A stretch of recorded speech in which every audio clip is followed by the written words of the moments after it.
Hello दोस्तों, मैं हिमांशु कुमार। आप सभी लोगों का स्वागत है हमारे चैनल कॉमिक्स हीरो पर। और हमारी आज की कॉमिक्स है दोस्तों, आदर्श चित्रकथा की कॉमिक्स रणथंभौर का घेराव।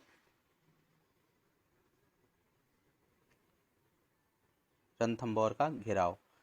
अनेक वर्ष पूर्व अलाउद्दीन नामक पराक्रमी बादशाह उत्तर भारत के एक बड़े भाग पर शासन करता था। सिंहासन पर आरूढ़ होते ही वह प्रजा का प्रिय बन गया।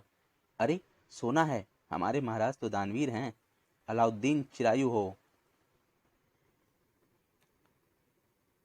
लेकिन इसके साथ ही अलाउद्दीन इतना कठोर था कि कोई मनुष्य उसे धोखा नहीं दे सकता था। वह घोर दंड देता था। इस गद्दार को हाथियों से कुचलवा दो। ओह, मैंने ऐसा कौन सा बड़ा अपराध कर दिया कि मुझे कैद कर दिया जाएगा।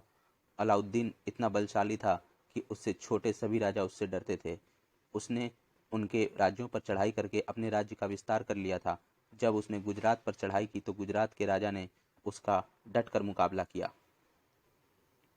यह युद्ध कई दिन तक चलता रहा। एक दिन रात को, मैं राजा कर्ण का मंत्री हूँ, मुझे अपने दल में ले लीजिए।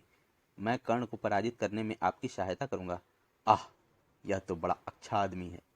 प्रातःकाल फिर नए बल और शक्ति के साथ लड़ाई आरंभ हुई। हे भगवान, मेरा मंत्री तो उनकी तरफ है। उसने मुझे विश्वासघात किया। अब तो जीतने की कोई आशा नहीं है। राजा कर्ण युद्ध स्थल से पीठ दिखाकर भाग गया। अलाउद्दीन ने गुजरात जीत लिया। राजा अलाउद्दीन ने कर्ण के महल में पदार्पण किया। रानी कितनी खूबसूरत है, इसे ले आओ। मुझे अकेला छोड़ दो। हे सुंदरी, तुम मेरी रानी बनोगी और मेरे दिल्ली दरबार में मेरे साथ पूरी शान शौकत के साथ बैठोगी। गुजरात की सभी धन दौलत भी अलाउद्दीन के राज्य में चली गई। अनेक सैनिकों को बंदी बनाकर राजा के सामने प्रस्तुत किया गया। वह आदमी चुस्त लगता है। अरे, तुम इधर आओ। मैं तुम्हें सलीम नाम से पुकारूंगा। तुम मेरे दरबार में ही रहोगे। हे महाराज, मेरा सौभाग्य है। थोड़े ही समय में सलीम राजा का प्रिय बन गया। वह दोनों घोड़ों पर प्रायः लंबी सैर को जाते थे और अनेक समस्याओं पर विचार विमर्श करते थे। महाराज, आपके भोजन और दोपहर के आराम को देर हो रही है। क्या हम वापस चलें? सलीम, तुम मुझे भली भांति समझते हो और मेरा पूरा ध्यान रखते हो। एक दिन मध्याह्न में, सलीम, शिकार पर जाने के लिए प्रबंध करो। जी हुजूर। क्या आप मुझे भी साथ ले चलेंगे? प्रिय, तुम बहुत थक जाओगी। मैं नहीं थकूंगी। तो ठीक है। शीघ्र ही आखेट के लिए सब चल दिए। राजा ने सारा दिन शिकार किया और बड़ा आनंद उठाया। वापसी पर मार्ग में, आह, कितना सुंदर हिरण है, मैं इसका पीछा करूंगा। राजा ने अपने सैनिकों सहित उसका पीछा किया। मैं तो थक गई हूँ, मैं नहीं जाती। शीघ्र ही सलीम ने देखा कि बेगम कहीं नहीं दिखाई दे रही थी। ऐसा लगता है कि बेगम पीछे अकेली रह गई हैं। यह खतरनाक है। सलीम, मैं बहुत थक गई हूँ। क्या तुम मेरी इतनी मदद करोगे कि जब तक बाकी लोग लौटे तब तक मैं आराम कर सकूं? महारानी, क्या आप थक गई हैं?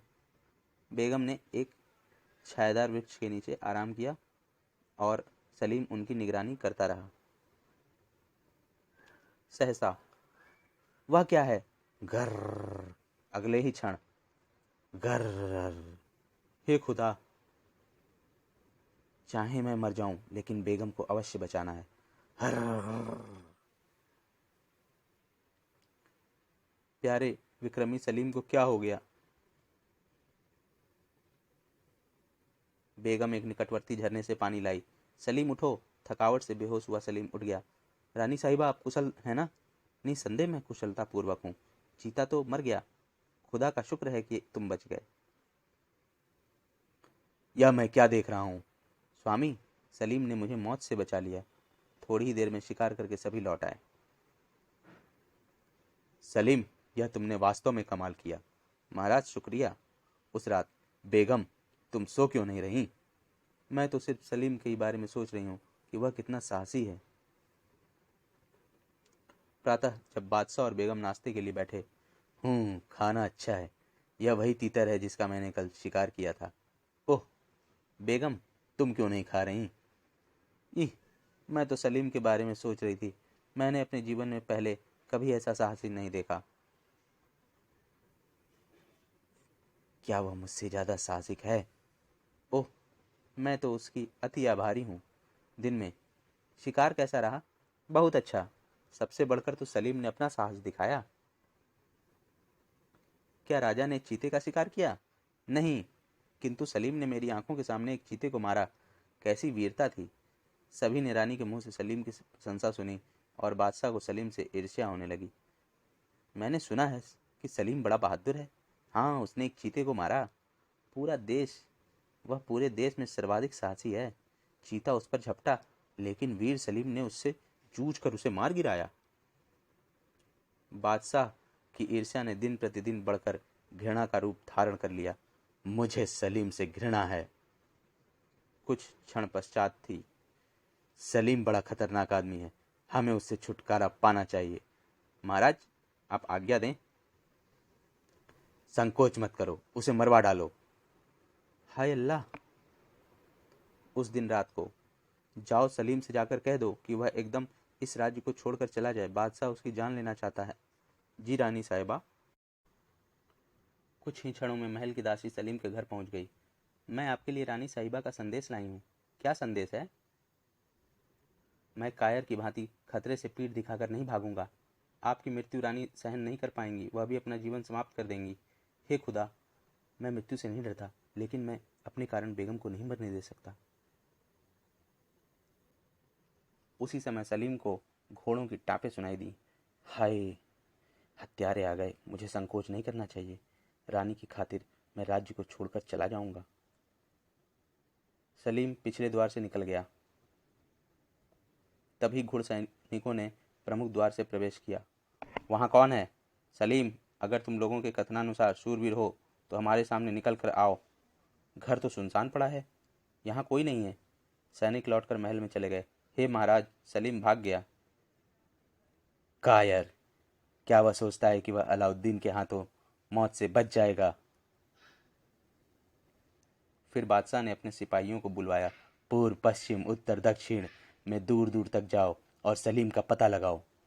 जी हुजूर।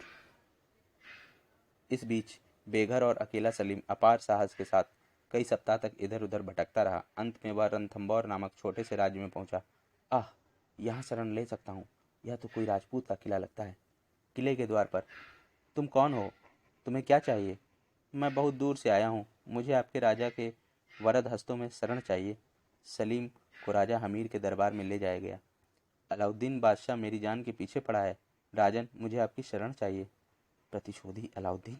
अगर मैं उसके आदमी को शरण दूंगा तो वह रणथंभौर पर हमला कर देगा। किंतु अतिथि सत्कार के राजपूताना नियमों से बाध्य होने पर हमीर देव सलीम से अपने मन की बात ना कह सका। पधारिए मेरे दोस्त। मेरी शरण में आया अतिथि मेरे लिए देवता है। हे राजन, मैं धन्य हूँ। सलीम राजा का माननीय अतिथि बन गया। किंतु यह शांति अधिक समय तक नहीं रही। किंचित दिनों में ही राजा अलाउद्दीन के सिपाही रणथंभौर पहुंच गए। कालीन, सुंदर पारसी कालीन खरीद लो। वेश बदलकर आए सिपाहियों ने किले में प्रवेश किया। मैं तो सलीम की खोज करके थक गया। वह कहाँ छिप गया है? सिपाही सब स्थानों पर कालीन बेचते रहे। अंत में, वह देखो, वह व्यक्ति सलीम जैसा लग रहा है। दोस्तों, हमारा रणथंभौर का घेराव का पार्ट 1 यहीं पर समाप्त होता है और अब हम मिलते हैं अगले पार्ट 2 में। धन्यवाद।